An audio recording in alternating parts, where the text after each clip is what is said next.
It's the Morning Star Drive 117.8. You soaring up with sky, now's the time, don't delay. I'm sitting in my ride and it's time to fly. So let's realign, just listen and fill your mind.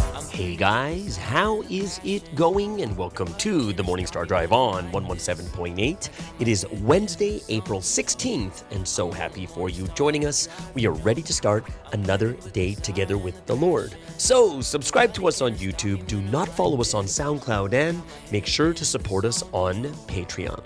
So today we have an exciting podcast for you. We have world news, the evangelism word study, and of course commentaries, updates, and news on what is happening around the world in this history today. All right, everyone, how are you doing? And yes, it is a wonderful and awesome Wednesday. We're already midweek, deep into the third week of April already, guys. Hope you guys have enjoyed it so much. We've already passed the halfway mark. We're past the halfway mark of April. I'm excited. I'm happy. And, a lot of good things going on. And, of course, you guys know that my parents are coming today. So I'm very, very excited about this. Don't forget, we have Q&A Thursday every single week. So get those questions ready. Send them to me whenever you can. And if you haven't yet, please leave a like and comment to build our community. I'm just super happy for everyone joining us every weekday on the Morning Star Drive. So let's get up and support each other each and every day. This week's Sunday message title is, "It is to make yourself and manage yourself. When grown, both the body and spirit are beautiful and splendid, and management is a blessing." Amen. All right, guys, it is Wednesday. It is midweek. It's hump day, which is supposed to be the hardest day of the week. But I'm telling you right now, it is exciting for me. Why? Because my parents are coming. It's gonna be an awesome week for me. I get to meet my parents today.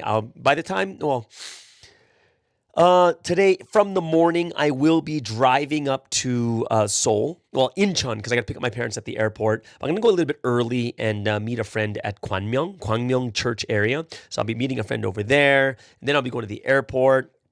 Yeah, it's going to be fun. I'm really, really excited, and I'm very hopeful, very thankful. I don't know what else to say. I'm just super excited to see them. I'm so excited. I am heading out early, taking the entire day off today and tomorrow to meet with my parents, and then my brother comes tomorrow.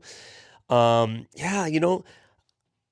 haven't been to Seoul in such a long time. Like, I haven't even lived there, that I don't remember Seoul very much, right?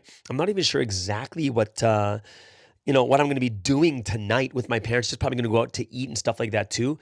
But I am very grateful, very thankful, and going to pick them up from the airport, take them to their hotel, and just looking forward to spending time with my family, with my parents. And, it's going to be during the Wednesday message, but of course I'm going to have to read that, probably get the message early because I'm going to be with my family. I do need to record my podcast also. So that is something I probably have to do early before I pick up my parents. But I'm super excited. I'm going to tell you the one thing that I'm really nervous about. I am most nervous and excited at the same time about them coming to Wonmyeongdong. I really, really am. I know they're going to love Wonmyeongdong because they love nature and hiking. And I know that they're probably going to want to spend a lot of time there. I wish they would spend even more time there too. But I would say that this is actually one of my past prayers. Those early prayers that I had, and I think this is actually a miracle. I thought this would never happen in my life, that my parents would come to Wonmyeongdong. I never thought they would ever come. And if I'm going to be very honest, I am quite happy that they're in the former faith. At least they're saved. I'm satisfied with that too, for them being saved, that they're not going to death. They are people that are running hard for 70-year-olds, 70 plus year olds. They're elder. My mom is always talking to managing people on the phone and such. She's very, very diligent with these types of things too. And I always look to God, and I was like, God, I'm just super thankful that they are that involved with the former faith. They pray. We have, family gatherings. We pray together. They sing hymns. They're in the choir and all of this different things like this. But I thought to myself that, what is, even if they're just in the former faith, I'm okay with that. And I'm satisfied with that too. But it's nerve-wracking and exciting that, man, like they're actually coming to Wolmyongdong.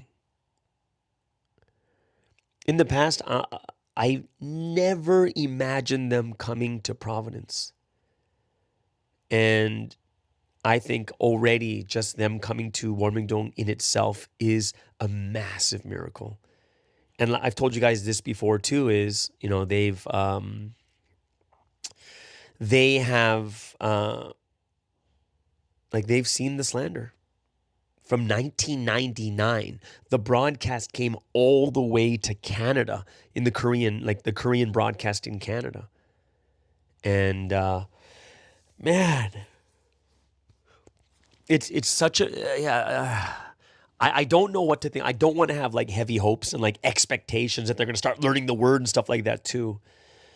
But I know, as Sunseem said too, that they also have the righteousness of seeing the slander and not slandering me, but trusting in me. And guys, I'm so nervous and excited and happy and exhilarated. I don't know, whatever you want to call it. And I'm like, I should take them to my office too, just show them where I work. But I'm not sure what they're going to think about it. Yeah, I pray that everything goes well. And if you guys ever have some time, like a little moment in your prayer, please pray for my parents to have an amazing time, to really feel the grace of God, and just, meet really good people in Wolmyongdong too. Like that's what I really, really am hopeful and thankful for. And just, I don't know how else to say this, guys. I'm not emotional right now, but I can feel something. And Sunseem said in the past that just bring them to Wolmyongdong and let God work on them. And I'm like, God, I just got to trust you. I just have to trust you. That's all I've got to do, kind of thing. So, yeah, it's it's weird. Just thinking, like talking to you guys about this right now, even this in itself is making me excited, nervous, scared, like all these range of emotions coming all together. And they're not even coming to the end of the month, but it's already starting. I'm gonna pick them up from the airport, spend a night with them. My brother comes the next day. They head off to Jeju-do the next week. The next day on Saturday or Friday. Was it Friday or Saturday? Today's Wednesday. Yeah, Friday they head to Jeju-do. They come back on Monday to Busan, and they spend 3 days with my aunt over there, or my brother's sister, I guess. Yeah, my brother's sister. And then they'll take the, what do you call that train? The KTX. They'll take it all the way back to Seoul. And they'll spend, and I'll meet them in Seoul to just hang out over there for a little bit too. It'll be my brother's like last 2-3 days over there in Seoul, and then probably take him to the airport and such, and then head back to Wolmyongdong. Go back to work on Monday, Tuesday, Wednesday, Thursday, I believe. Is it Thursday? But on the 30th, 30th is what day? 30th is, 30th is actually a Wednesday. I will pick them up on Wednesday, and I will be picking them up from my dad's hometown. And then we're going to, pick them up from my dad's hometown, and then head over to Wolmyongdong and stay at my house for like 3 days. And then they'll head back to Seoul. Jeez. Gosh, guys, it's crazy. Yeah. But yes, if you can, please leave a prayer for my parents. And just, they're already in their, like, my dad's in his late 70s. He's only 2 years younger than Sunseem, so he's turning 78 in May. And then my mom is like 73. So yeah, they're well in age, and I think they're at a very mature point and in faith and in their life that they're not going to be too surprised or like, oh my gosh, what's going on kind of thing. I think they're just going to take it in stride and see where I work and what type of place and the people that I have around me. And that's going to be something that I find very, very exciting. I do. Either way. Yeah. Yeah. But also on Saturday, on the weekend, there's going to be a huge basketball tournament. This is the second annual basketball tournament. There's going to be another one this year too, but there's going to be a basketball tournament this weekend. And I'm very excited because it's cool to see that Mongolia and Japan will be participating. And just to see them come is awesome. And I can't wait to see them play.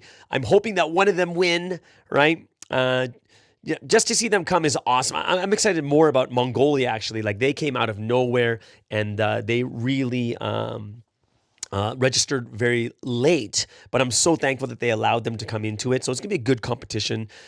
Personally, I was really not wanting to go because what happened last time is, like I told you, and like I said, I have to be very understanding because the person in charge is quite new. Like, they're like a new member, and they were like Olympic basketball player for Korea. And yeah, like I for me this person is even considered like a legend. And I also understand what the sports culture is like in Korea. It's very, very top down, and yeah, it's quite crazy. But I am very, very happy and excited and thankful and grateful and everything else that they want me to come back and ref again. I don't think I can because my I don't know. I don't even know if I want to be honest. But either way, it's yeah. Let's just see what happens. I want to see what happens anyways. But lots to think about, lots to just get my mind wrapped around. And I just got to settle myself so that I can help out as much as I can in all the sports departments. And, for like foreign countries, I am kind of like the sports rep person. So people will call me for sports stuff, whatever's happening in Korea, or they want to connect with another country and stuff like that also. But yeah, it was weird. I just didn't want to go, but I'm like, yeah, I should go. And they're telling me like, oh, we got you a lunchbox, everything else. If you come, this, and this. So yeah. So yeah, lots of different things that I'm thinking about, a lot of different things that in my mind, but it's going to be a busy weekend. And then on Sunday, going to take the kids for some more volleyball again too. So I'm excited about that also. Yeah. There is actually one question that I saw in the comment section that I do think I don't need to do it for the Q&A Thursday, but it was a question that I think is very, very common. I've answered it several times in the past, but think about it. This podcast has been around for 5 years now, and we're like on episode 1,300 and 1,332. All right, 1,332. So it's come out a bunch of times, but it's over a span of 5 years. So sometimes people just need to hear this anyways. But the question is, they said that sometimes when people, especially those from other churches, former faith communities, find out that I'm a Christian, they'll ask what kind of Christianity I follow or what denomination I belong to. And they said, like, just 10 minutes ago, while I was listening to your podcast, a couple of Jehovah's Witnesses came to my door. I actually thought it was a parcel delivery, and after introducing themselves and offering a flyer, they asked if I'd be interested in studying the Bible with them. I told them I'm already a Christian, and naturally they follow up by asking which church I go to or what kind of Christian I am. Honestly, this question always leaves me a bit puzzled. My answer has always been, I believe in the Holy Trinity and in the Lord Jesus, rather than identifying with a specific denomination. But I know we're part of this like complete testament providence, and sometimes it's hard to explain that in a way that doesn't get misunderstood or immediately labeled as a denomination. So I want to ask, how do you usually respond in those situations? What's a wise and respectful way to introduce our faith and providence without it being boxed into a denomination label? I'd love to hear your take. Now, here's the thing. Whenever someone's asking about what church you're going to, they're in like 99% of the cases, they're not really asking like they're going to start searching your church. Totally not like that. Most people aren't asking for the sake of the conversation to move towards that direction of them wanting you to study the word even more, right? So wise and respectful, you don't need to introduce providence and, I'm worried I'm boxed into a denomination. No, don't worry about any of that. It's usually just kind of a question in passing. It usually is. It's just a question in passing. And it depends on which country you're from too. If you're from a Western country, the best answer is always non-denominational. It means you don't belong to a denomination. So these churches are actually quite popular in Western countries like America, Canada, maybe Australia. I'm not sure, but you might have to check to see how big it is in Australia. But there is something called a non-denominational church, which basically means that they're not part of the big denomination. Like you're not a Baptist, you're not a Methodist, you're not this or that. Or you can, one of the ones that you can say, because we are registered in Korea under Methodist. Yeah, we are. Providence is actually registered in Korea as a Methodist church. So we're under Methodist. Think about this. Sunseem, the seminary that we bought was a John Wesley seminary, which is a Methodist church. So we're registered under Methodist. So you could even say Methodist if you wanted, right? It's not a big deal. Sometimes you could just say your church name. Hey, what church you go to? They're not and when they say what church you go to, sometimes it's usually just tell the name of your church. Oh, I go to Vancouver Life Church. Oh, I go to Bethel Church. Oh, I go to what else you call it? The Lord's Love Church, right? Like they just want the name. It's like, oh, I go to this church. Oh, cool. How is the church? It's very, very small talk. So what I would do is, it's just a very common question. Oh, what church you go to? I go to Methodist Church. Oh, cool. What's the church called? Oh, it's called the Lord's Love Church. Oh, cool. And it just moves on from there. So, don't feel the guilt or like the need that, oh no, I need to make sure that that they know that I'm Providence, or I need to say it so that I can say Providence in a white. You don't have to. It's just, most people are not even asking for that. Most people are just very, very casually asking, and you don't really need to say anything. The only thing that makes things weird is you. Meaning, if you're nervous, if you're like, oh no, I go to, oh my God. No, like that's what makes it weird, right? It's mainly about you. You have to be the one that is just, you understand, like, like even in Korea, we're under Methodist. I go to Methodist church. Cool. Done. And you just move forward, right? So I usually respond just like that. I do. If I'm usually non-denominational, oh yeah, what's it called? Oh, it's called this church, like whatever the name of my church is, right? I don't need to introduce Providence. Don't need to introduce anything else, right? Because you have to think about it this way. You might think to yourself is, oh my gosh, I need to represent Providence so well. I have to do this I got to evangelize this person. And the answer is no, right? You don't need to evangelize that person, right? Remember, everything has to be done in a discerning way. It's like, haven't you ever just hung out with your friends and they're like, oh, you go to church? Yeah, I go to church. Oh, what church you go to? Oh, I go to this church. Cool. And you just move forward. Oh, I want to visit your church one time. Sure. Come anytime you want, right? It's done. Whenever people normally in society, none of them go deep into it unless you're getting into a very, very deep talk. So my thing for you guys would be is don't think that you have to do something elaborate. Don't have to do something that's so crazy and like, oh, I have to say this in this way or that way. You don't have to do it like that, right? So that is something that I would definitely if it's not a question that we usually get a lot, so just practice it. Know what you want to say. Oh, non-denominational church. What's it called? Oh, it's called VLC. Oh, cool. Yeah, it's in this city. Cool. All right, done. And you move forward. But it's not going to be like, oh, I'm from the Complete Testament and our church is called Providence. We're on websites and like we have a lot of slander and stuff. But it's not because it's what they say. We're way like you're already like red flags everywhere. Right? It's just casual, normal. Talk about it. Just normal. The only thing that's going to make the conversation awkward and weird is actually you. That's it. Very common, very normal. Don't think that we're so weird or like we're above everyone else. When they ask a question, it's a normal question and take it in a normal way. And you'll be fine after that. And that's the way that I would be handling it and how I would be dealing with it too. Right? So I hope that, we can do things in a wise and good way and just know that God is always going to be taking care of us. God's always going to be looking after us too. And in 99% of the cases, they're not asking for like the full doctrine of providence and stuff, or they don't want to know our website and stuff like that too. They just want to know what church you're going for, and it's part of a casual conversation that they want to move forward with. Okay, so that's what I would do. So if you have any other questions or anything else, please let me know. That's how I handle these things. In most cases, no one really cares, and no one is really, really asking, right? And if there's Jehovah's Witnesses at your door, it's not like you're going to evangelize them. They're trying to evangelize you. Yeah. Okay. So yeah, that's a couple things. That's one thing I did want to bring up. Of course, we do have Q&A Thursday tomorrow, so you guys can go ahead and send some more questions. I've already got 2 questions ready. So if you guys have any more, please let me know. Would love to hear what you guys are thinking about this too. Okay.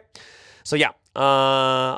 Today, we have the evangelism word study next. Exciting one. Some good updates and stuff that you guys can hear too. And I think you guys would be happy to hear some of these updates that are happening in Korea when it comes to ministry and stuff like that too. All right. So yeah, before we get into the evangelism word study, let's move into the first music break of the day.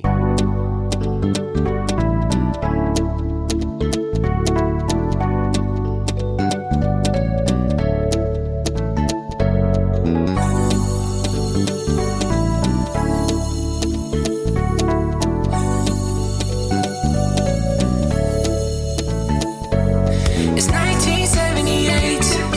This feeling is so great. The word you preach amazes me. But why do I feel this fate? Ooh, it's 1978. This feeling is so great. The word you preach amazes me. But why do I feel this fate? Oh, I feel like I met you for the first time in forever. I never lose this feeling again. I won't throw away the passion in my heart, and I'll find the love that I had at the start. It's 1978. This feeling is so great. The word you preach amazes me. But why do I feel this fate? Ooh, it's 1978. This feeling is so great. The word you preach amazes me. But why do I feel this fate? This feeling will never get old, like the first time we've been together. As long as you don't lose this love, that love will last forever. And as much as I know you're the best thing in my life, I will always tell you that I love you every time. It's 1978. This feeling is so great. The word you preach amazes me. But why do I feel this fate? Ooh, it's 1978. This feeling is so great. The word you preach amazes me. But why do I feel this fate? People believe in their fantasies but not God, and that's the problem. That's why they say that it's too hard. No matter how blazing your love may be, our meetings and conversations are the same, you see. You can't let this love go to waste, doing the same things day to day. We're at the same place. Let's speak with hope about new things and the things you have done. I want to get closer to you. I want to give you my love. If you do not enjoy this love, it will disappear. When your thoughts are hard changes, he will take away your blessing. Gotta find your form, find your mission, and just find your blessings. Let's just get back to the old days and find out the temptation. I wanna get to know you. I want to show you that I can give you the word in many places, many spaces. I have seen a lot of people come and go. You're gonna make it, do your absolute best to reach the final destination. Yeah, it's 1978. This feeling is so great. The word you preach amazes me. But why do I feel this fate? Ooh, it's 1978.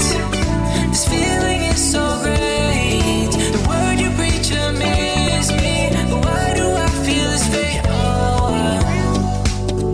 Can I get to know you? I just wanna know you. Can I get to know you? I just wanna know you. Can I get to know you? I just wanna know you. Can I get to know you? I just wanna know you.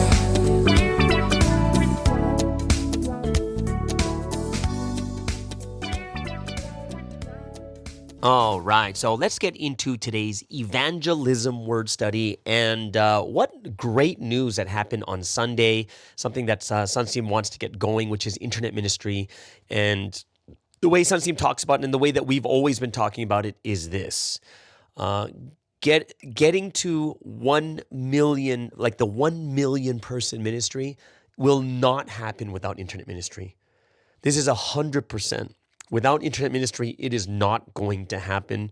Like I do see this as a good start. This the World Internet Ministry Competition. I do see this as a great start.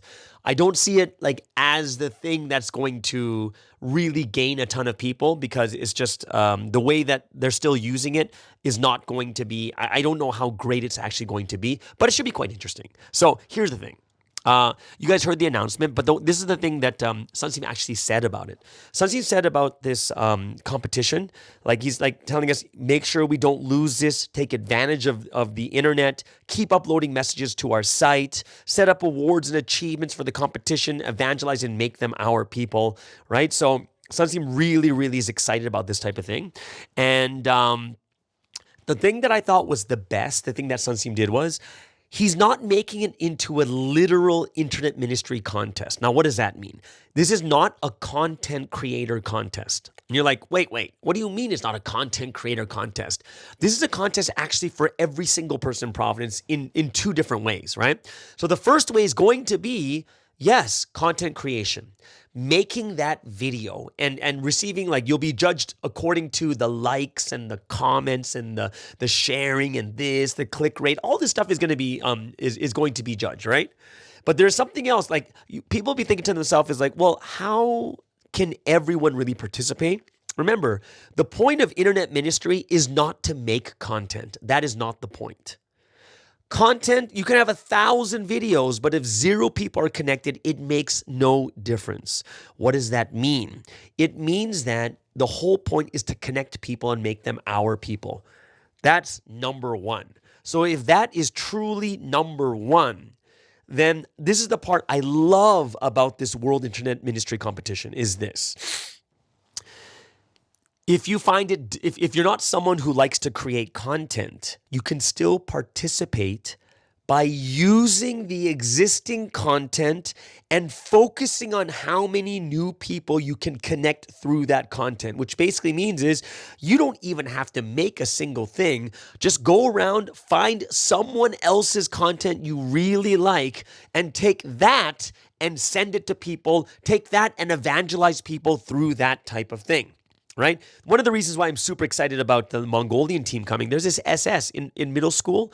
People have been trying to, the one person came to me and testified, they were trying to evangelize this kid constantly, but only after they shared the Rebel Pastor YouTube channel, he started watching everything, and then he says, I want to learn. And then he started doing the Bible study, right? So when I look at this, I'm like, yeah, that's great. So that is something that I look at and I'm like, man, that's going to be awesome. It really is. I hope it's something that everyone can participate in. Don't just think about I'm not a good content creator. Think about the content's already made. Start using that stuff to go out and evangelize and make history and stuff like that too, right? And you guys have also heard about the Warmyungdong. Remember, they have the once a month, they're gonna roast a pig. And Sunsteam's like, hey, I'm only gonna roast a pig if you have at least 30 new campus and career newcomers. Once you have 30, I'm going to roast a pig for you, right? It's quite expensive to roast a pig, like a whole pig, right?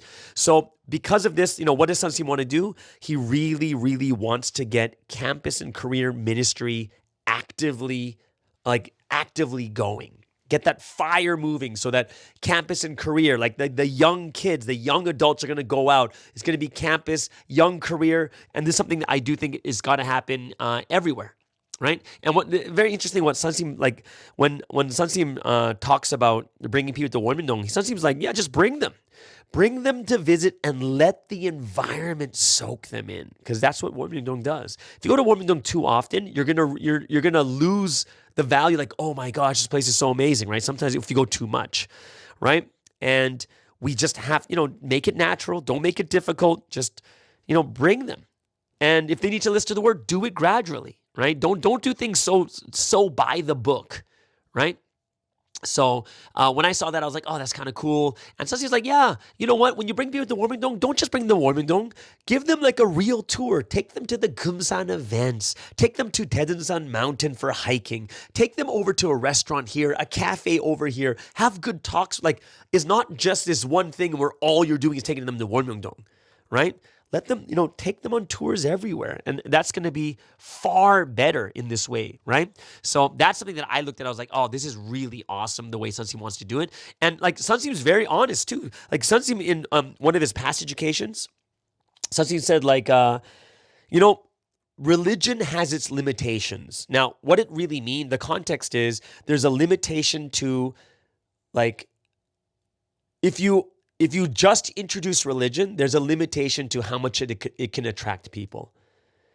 But if you gather them for hiking, for traveling, volunteer work, and just bringing them as a cultural thing, very, very easy, right? It's like, hey, don't rush it. Just let it happen. Think long term. Don't think you have to rush them into Bible study. Don't think you have to rush them in this. This is one of the problems that we have in churches is in churches, sometimes people are just rushing way too much where, just have these people, let them come in their own pace and in their own time. The more you force, the more pressure you use, the more harder and difficult it is for them to make a choice. And sometimes it's just too much for them to get that deep into, right?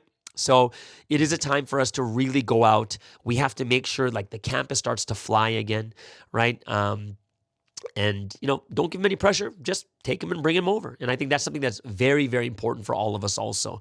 Evangelism is the number one thing. And I hope it's something that all of us will really be thinking about very, very carefully. It's all about evangelism. We've got to evangelize. We've got to evangelize. We've got to evangelize, right? So I hope that's something that we can really get ourselves to understand even better. Right? So yeah, it's exciting, guys. I really, really have great hope and aspirations for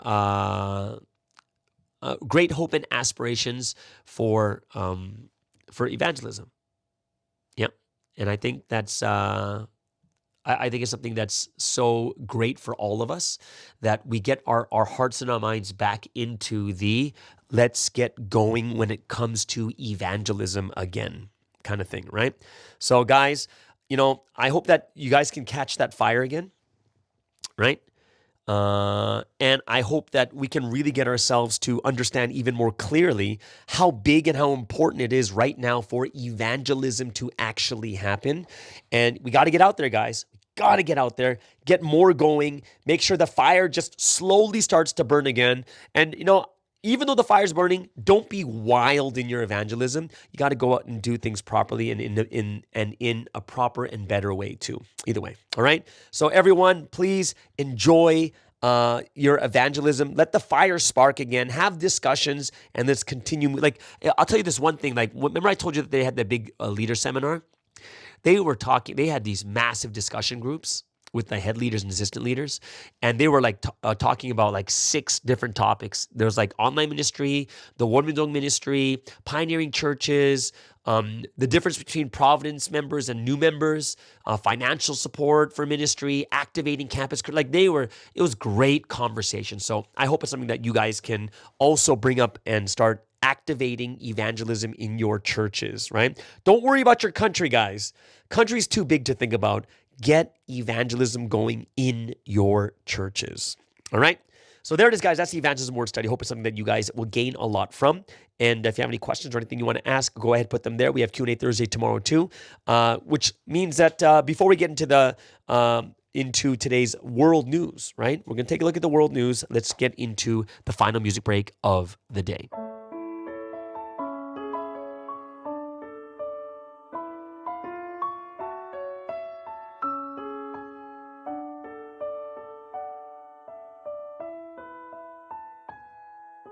From all over the world, by the prayer of the Savior, and took his outstretched hand, and led me here to this place This miracle is God's love that has lasted 6,000 years.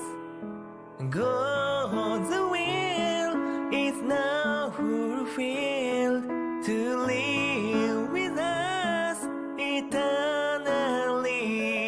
I love you with all my heart, will and life. May the history of tears turn to joy.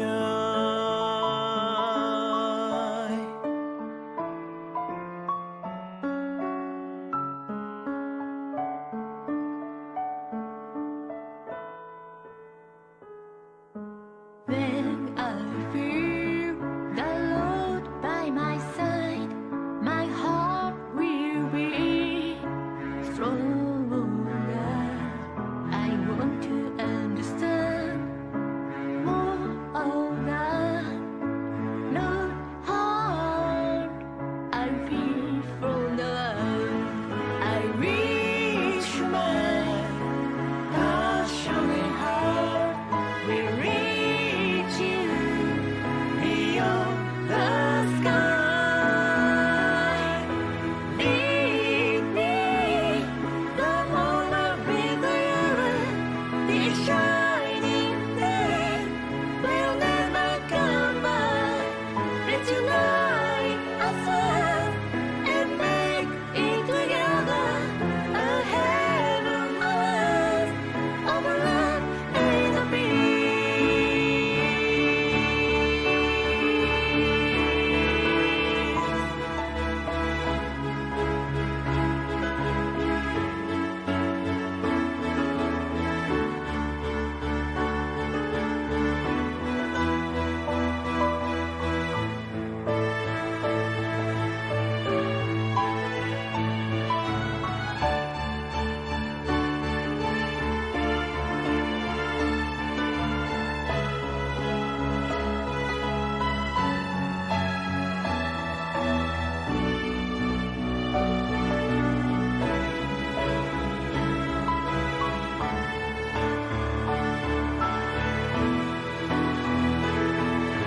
God's will is now fulfilled to live with us eternally. I love you with all my heart will rely. Never his story of a tear turn to joy. Leave me the moment with you. This shining day will never come back. Let's unite ourselves and make it together a heaven on earth of love and of peace.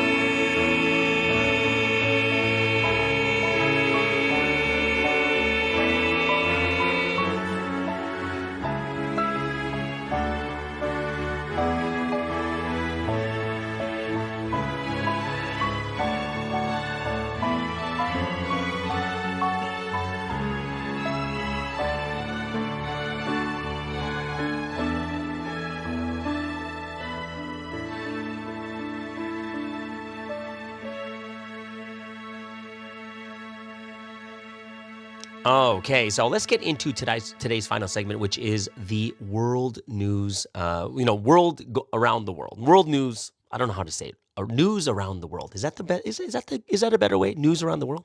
Either way, we're gonna start off with the first news, which is earthquake, and this is a scary one. 5.2 magnitude earthquake hits California near San Diego.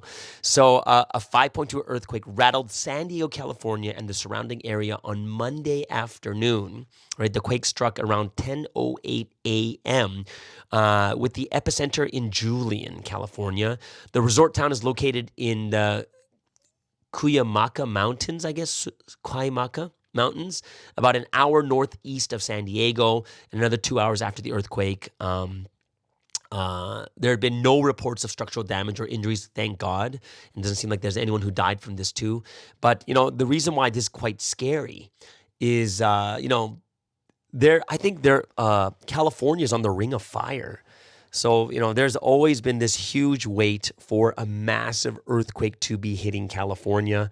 It's quite scary when you think about it. And, some, like they say, the tectonic plates are in a position where you can lose like half of California and it'll all go underwater or something along that line. So it is quite scary. But yeah, earthquake already in California.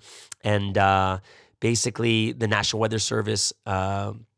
They said tsunami not expected, which is was very thankful. Aftershocks, very, very small ones, and that's about it. But that's the first news. Quite shocking, 5.2 on the Richter scale. When I was in California, I remember feeling one that was like 3.2. You can feel the earth shake, but it was like 3.2. So it wasn't, you can feel it, but it wasn't that bad, right? Also, other news when it comes to Israel and Gaza. Israel makes new Gaza ceasefire proposal, but prospects appear very slim, right? So this is in Cairo, and it says mediators, Egypt and Qatar have presented a new Israel proposal for a Gaza ceasefire to Hamas, but a senior Hamas official said at least two elements of the proposal were non-starters. So you know that this means it's going to be very, very difficult for this ceasefire to actually happen. And Hamas said in a statement later in the day that it was studying the proposal and that it will submit its response as soon as possible. So the militant group reiterated its core demand that a ceasefire deal must end the war in Gaza and achieve a full Israel pullout from the strip. And you know that that's not going to happen either. And earlier, senior Hamas officials told Reuters that the proposal did not meet the Palestinian group's demand that Israel commit a complete halt of hostilities. And in the proposal, Israel also for the first time called for the disarmament of Hamas in the next phase of negotiations, which the group will not agree to, right? So things are still going. It doesn't look like anything is going to stop anytime soon. That is what is happening in Israel right now at this moment. Very, very, I don't think many people actually thought that this would actually be happening at all, right? Last news is here in South Korea. And now, interestingly, South Korea is starting to produce more babies after a long decline, right? So South Korea's birth rate has risen for the first time in 9 years, right? After, the country deployed a range of innovative tactics, but the country's population will still shrink, like experts say. Like it's not even close to the rate it should be. Remember, it should be at 2.1, and it's like down to 0.7 something or 0.8, which is ridiculous, right? It is rising, but it's still way too late, and the population is going to shrink. It's the lowest out of all OECD countries, and it's the only country with the rate below zero. Like even Japan has been bad with birth rate, but they're 1.2. Korea is the only one under 1, right? So 2024, the birth rate went up to 0.75 when the year before it was 0.72, right? And the last time that I think Korea in 2015, so that's like 10 years ago, it was at 1.24. So that was still bad. And that was 8 consecutive years of declining birth rates, right? So it's still not good, but it's slowly starting to rise. But even last year in 2024, when you compare the birth rate to the death rate, 120,000 more people died than were born. So you see the birth rate so low that more people are dying, which means the country is constantly shrinking, right? So marriages are going up 14.9%, 10% up in babies being born, but it's pretty bad, right now at this moment. And they say the only reason why more South Koreans are getting married is because of the generation, right? So the people being born from 91 to 95, this group is second generation baby boomers, right? Largest single generation in the country, right? And basically there's a lot of them, right? They come from the baby boomers. the second generation of the baby boomers. So there's still a lot of them. And they're the ones starting to get married and starting to have more babies and stuff too. So that's quite interesting just to see that it is slowly rising. And the question here is, will the birth rate continue to rise? And the answer is, when you look at professor of sociology in Korea, this one professor said probably not. Right? And they say they downplay the significance of the recent uptick in the country's birth rate. And the birth rate is still at 0.75, far below 2.1, right? It's like a third of it, right? And you can't even maintain the population it has right now. And it's only because this second generation of the baby boomers have a lot of people in it, but the next generation after is going to be very, very small again. So these sociologists are like, yeah, it's not going to get any better, right? So, South Korea's population, which is around 50 million for some time now, is expected to shrink to 36 million by 2072, according to the latest projection by Statistics Korea. Like, that's bad. You're from over 55 million down to 30. You're losing 20 million people in the next 30, 40 years, right? That's bad. So it's very interesting just to see what is happening. And, they want to do better. They're trying to do better too. But, yeah, it's a tough one to go on, right? So, yeah, that's some news going on in Korea right now. There was an uptick, but yeah, they say it's kind of like a false hope. It's not really going to be that great anyways, right? Either way. So that's kind of what, those are kind of some of the news around the world that I wanted to bring up. Hope you guys understood and enjoyed that and gives you more things to pray about. If you have any other questions, please let me know. Okay, so there it is, guys. That is the end of today's podcast. Hope you guys really, really enjoy it. Have an amazing and awesome Wednesday service tonight. I will be enjoying it with my parents, and we'll see you guys again tomorrow on the Morning Star Drive on 117.8. It's the Morning Star Drive 117.8. You soaring up with sky, now's the time, don't delay. I'm sitting in my ride and it's time to fly. So let's realign, just listen and fill your mind. I'm burning with desire and the passion. Nobody can stop me when I'm like this. I got my head in the zone, I'm on the Morning Star Drive.